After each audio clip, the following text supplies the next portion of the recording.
নৌকা আছে, মাঝি নেই, আর জাল আছে, জেলেও নেই।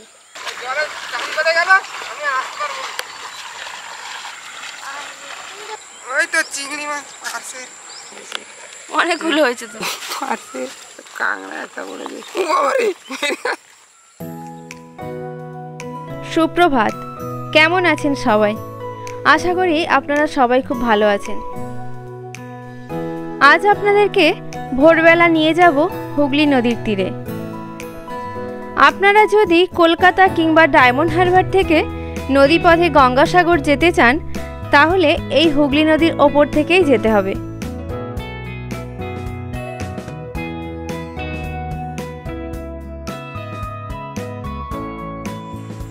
কবিগুরুর ভাষায়, বহুদিন ধরে বহু ক্রোশ দূরে, বহু ব্যয় করি বহু দেশ ঘুরে, দেখিতে গিয়েছি পর্বতমালা, দেখিতে গিয়েছি সিন্ধু, দেখা হয় নাই চক্ষু মেলিয়া, ঘর হতে শুধু দুই পা ফেলিয়া, একটি ধানের শীষের উপরে একটি শিশির বিন্দু। তাই আজ আমি চললাম সকালবেলা বাড়ির পাশের সেই শিশির বিন্দু ভালো করে পর্যবেক্ষণ করার জন্য।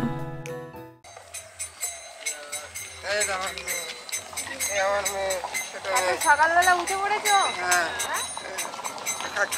পড়ে যায়নি, পড়ে যায় ওই জন্য আমি বলি কি গো, ঘুরতে বেরিয়েছো সকালবেলা?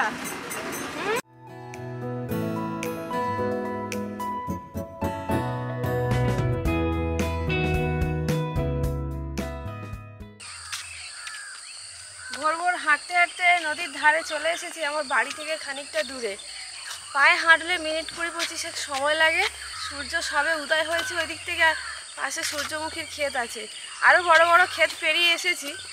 এটা একটু ছোটোখাটো মতো, আর নদীর ধারে আমরা এসে গেছি, একটুখানি গিয়ে আর উঠতে হবে। বেশ কিছুদিন হলো সংসারের কাজকর্ম সামলে উঠে আর কোথাও ঘুরতে যাওয়া হয়ে উঠছে না। মেয়ের পরীক্ষা আছে সামনে, সেই সঙ্গে কাজকর্মেরও ঝামেলা। তাই আজ আমি আপনাদেরকে নিয়ে যাব আমার বাড়ির কাছে এক অজানা প্রকৃতির কোলে, যেখানে গেলে সত্যি ফিরে আসতে ইচ্ছে হয় না। অনেক দিন ধরে অনেক দূরে দূরে আমরা ভ্রমণ করেছি, কিন্তু কাছের এই প্রকৃতি এত সুন্দর, ভোরবেলা যদি না যেতাম তাহলে আমি হয়তো বুঝতেই পারতাম না। নদীর ধারে আমরা প্রতিদিনই আসি। আজকে হাওয়া একটু কম আছে, গতকাল অমাবস্যা ছিল, আজকে জল একদম কম সকালবেলা। গতকালকে যখন এসছিলাম এই সময় জল অনেকটা ওপর পর্যন্ত ছিল, মনে হচ্ছে এটা মরা কটাল, সেই জন্য জল কম। আর সকালবেলা অনেকে মাছ ধরছে, গতকালকে মিন ধরছিল, আজকে মাছ ধরছে দূরে ওই বালতি টালতি নিয়ে। আর চড়াটা এদিকে অনেকটা জেগে উঠেছে মাঝে পুরো।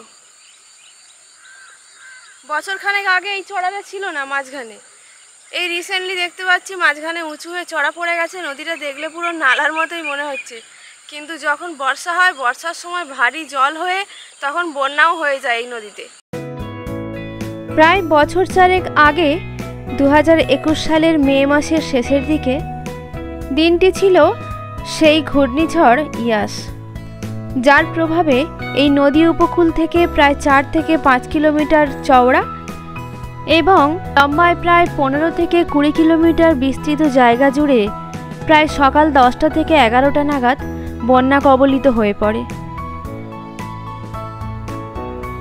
বয়স্ক মানুষদের মুখে শোনা যে দীর্ঘ 100 বছরেও এই রকম বন্যার সম্মুখীন হতে হয়নি গ্রামবাসীকে।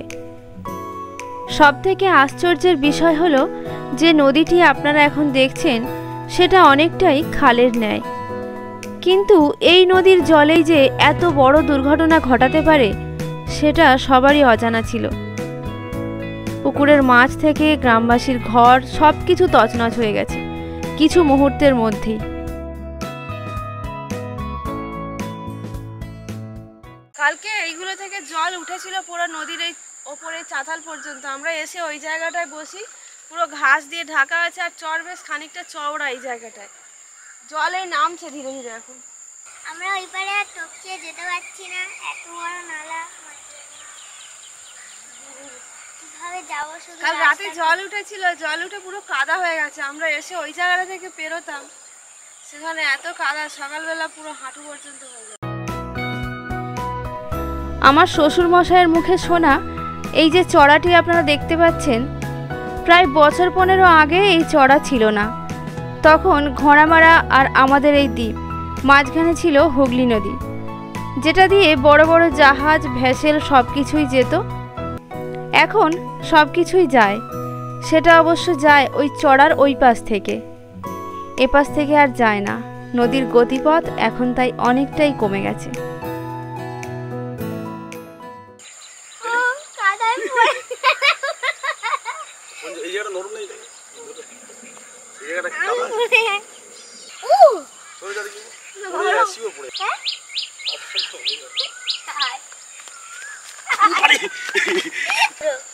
আমার পাটাই পুরো কাদায় ভর্তি হয়ে গেছে।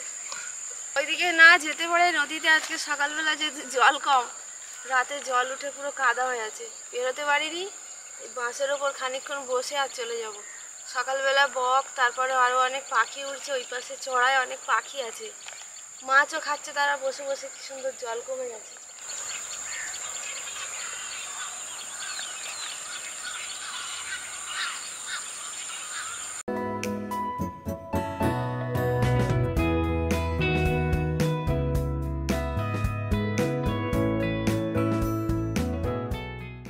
নৌকা আছে, মাঝি নেই, নদী আছে, জলও আজকে কম, আর জাল আছে, জেলেও নেই। নদীর জল থাকলে সবাই থাকতো, জল যেহেতু নেই তাই আজকে লোকজনের সংখ্যা কম। নাহলে সকালবেলা প্রচুর লোক এসে এখানে মিন ধরেন, জাল পাতে, আরও অনেক কিছু হয়। দু একজন শুধু ওই এমনি ছোট জাল দিয়ে মাছ ধরছে। আর ওই দিকটাতে চড়ার ওপাশে সরু হয়ে নদী দুদিকে নালার মতো যাচ্ছে। এখন ওই দিকটাতে যাচ্ছি, গিয়ে দেখে ওই পাশ থেকে উঠে যাব। এসেছিলাম এই দিক থেকে আর যাবো ওই দিক থেকে আজকে।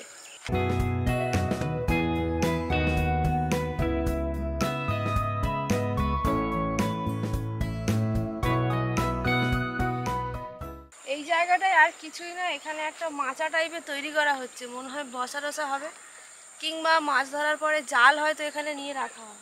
জাল, কাঁচি, নোঙর, ক্যারেট, ঝুড়ি সব আছে। যার ইচ্ছা হবে নিয়ে নদীতে নেমে যাবে আর মাছ ধরবে। ওইগুলোই করে মাছ মনে হয় রাখে। ক্যারেট আছে, ঝুড়ি আছে, বেন্তি জাল। আর একজন এক্ষুনি হাঁড়িতে করে পার্শে মাছ ধরে নিয়ে গেছে অনেক। ওইগুলো এইমাত্র দয়ালদা জাল নিয়ে নামছে। ওই পাশে এতক্ষণ দেখছিলেন অনেকে জাল ফেলছিল, দয়ালদা জালটা নিয়ে এসছে, নিয়ে তারপর এখন ওই নদীতে ফেলবে। দয়ালদা হলো আমার হাজব্যান্ডের খুব ছোটবেলার বন্ধু, ওনার বাড়ি এইখানে একদম নদীর কাছে। কোমরে ওটা কি থলে? হ্যাঁ একটু কেটে।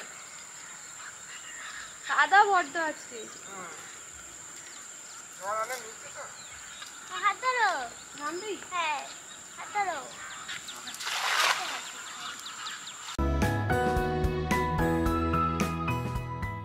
প্রথমবার জাল ফেলা হয়েছে, এবারে দেখা যাক কি পড়ে। এখন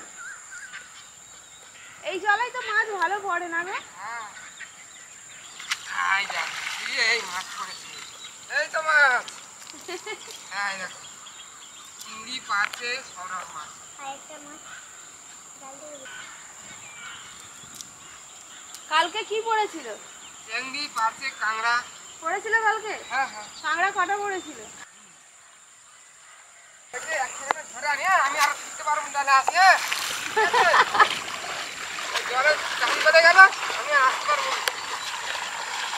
আর তুমি তো বেড়ে গেল। হ্যাঁ, নদীর খেলা এটাই। এক হাতে চলছে। কি স্পিডে জল যাচ্ছে দেখো, ওই দেখো, ওই দেখো। পার্শে মাছ পেয়েছো? নদীর খেলা দেখুন, 1 সেকেন্ডের মধ্যে জল হু হু করে বাড়তে শুরু করেছে। জোয়ারের জল আসছে, দয়ালদা ওই পাশে গিয়েছিল, ওই জন্য জালটা নিয়ে ছুটে পেরিয়ে আসছে। জলের টান বাড়লে আর এপাশে পেরিয়ে আসতে পারবে না, তাই। কি স্পিডে জল ঢুকছে এত তাড়াতাড়ি! 2 মিনিট হয়নি, নদীর জল কতটা বেড়ে গেছে এবং স্পিডে ঢুকছে জোয়ারের জল। জল কতটা বাড়ে দেখে তারপরে আমি যাবো আজকে। আমরা যখন বাড়ি থেকে বেরিয়েছিলাম তখন পুরোপুরি সূর্যোদয় হয়নি, আকাশ সবেমাত্র পরিষ্কার হয়েছে 5টা 20-25 নাগাদ। আর নদীর ওই মাঝখানে যে সাদা মতো চড়া দেখতে পাচ্ছেন, ওই যে উঁচু মতো ঢিবি মতো লাগছে আর কি দূর থেকে দেখতে। ড্রামগুলো তার উপরে জেগে আছে, যেগুলো জলে ভেসে থাকে। ওইটা জলের মধ্যে ডুবে গেলে তারপরে দেখে যাব। এই দড়িগুলো তখন এই পাশে ছিল, জল ঢুকছিল, এখন পুরো দড়ি জলে ডুবে গেছে, ড্রাম ভাসতে শুরু করেছে। জাল কত স্পিডে যাচ্ছে দেখো, ফেলেই যাচ্ছে উনি তখন থেকে জাল। জোয়ারের টান পরপর বাড়তে শুরু করেছে, আর জাল ফেলার পরে জাল জলের সঙ্গে চলে যাচ্ছে ছুটে ছুটে, সেই জন্য জালের সঙ্গে যেতে হচ্ছে।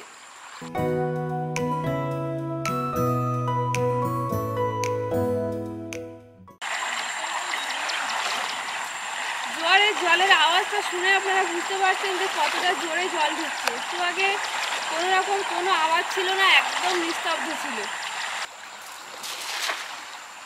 কতটা জল চলে যাচ্ছে দেখো মামা, ওই সেখানে চলে যাচ্ছে জল। দেখতে পেলেন তো জালের সঙ্গে কিভাবে ছুটতে হচ্ছে। জোয়ার যে সত্যিকারে এত তাড়াতাড়ি হয় আমার নিজের চোখে আমি কোনোদিন দেখিনি।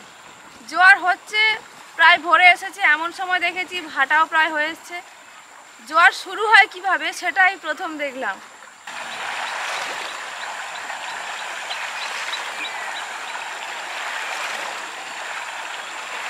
দয়ালদা মাছ ধরুক, আমরা একটু এখানে বসে হাওয়া খাই নদীর। জলও বাড়ছে তার সঙ্গে হাওয়াও বাড়ছে, কি ব্যাপার? হ্যাঁ, একটু আগে তো পুরো একদম শুকনো ছিল। জোয়ার আসতেছে 2 ঘন্টা জলটা এইদিকে যাবে, তারপরে আবার ওইদিকে যাবে।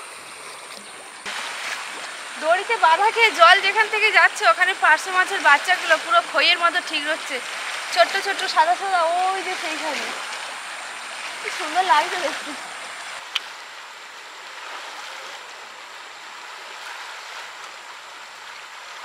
নদীর জলের টানের জন্য বকগুলো এতক্ষণ মাছ খাচ্ছিল, তারাও উঠে চলে গেছে। আর ওই চড়া ডুবতে আর একটুখানি বাকি আছে, মাঝখানে গোল।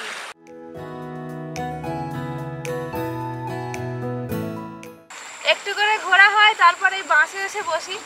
ওই পাশে যেতে পারছি না, আজকে কাদা হয়ে গেছে, না হলে ওই পারে গিয়ে পেপার নিয়েছিলাম, পেতে বসলে ভালো লাগবে।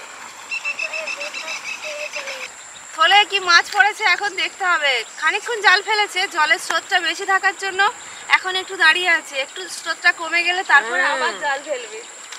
কি পড়েছে? ওই তো চিংড়ি মাছ পাশে, ছোট ছোট চিংড়ি।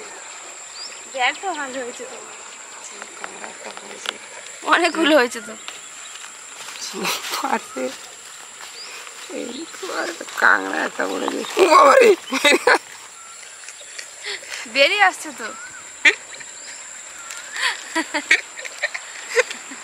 নদী থেকে জ্যান্ত মাছটা ধরে খাচ্ছে। এই মাছগুলো বাজারে যাবে, গিয়ে তারপরে মরা মাছগুলো আমরা কিনে খাই, কিন্তু এখানে থাকলে সুবিধা এটাই, নদী থেকে ধরে টাটকা মাছ খাচ্ছে।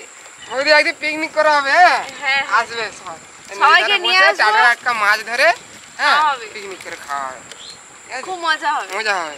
ওইখানে একটা চালা মতো করতে হবে, আমাকে করা হবে, ঠিক আছে, খড় দিয়ে ছাওয়া হবে, হ্যাঁ বাহ, হ্যাঁ। ভালো লাগবে। দয়ালদা পিকনিকের জন্য নিমন্ত্রণ করলো, এখন দেখি কবে হয়, ভগবান কবে সুযোগটা দেয়। পিকনিকটা হলে আমাদের এই চরে হবে, এইখানে যে ওই সরু নালা আছে ওর ওপাশে যে চরটা, ওইখানেই পিকনিক করা হবে। জল এবারে একটু স্পিড কমেছে না, ভরে গেলে এবার জলের স্রোত কমবে।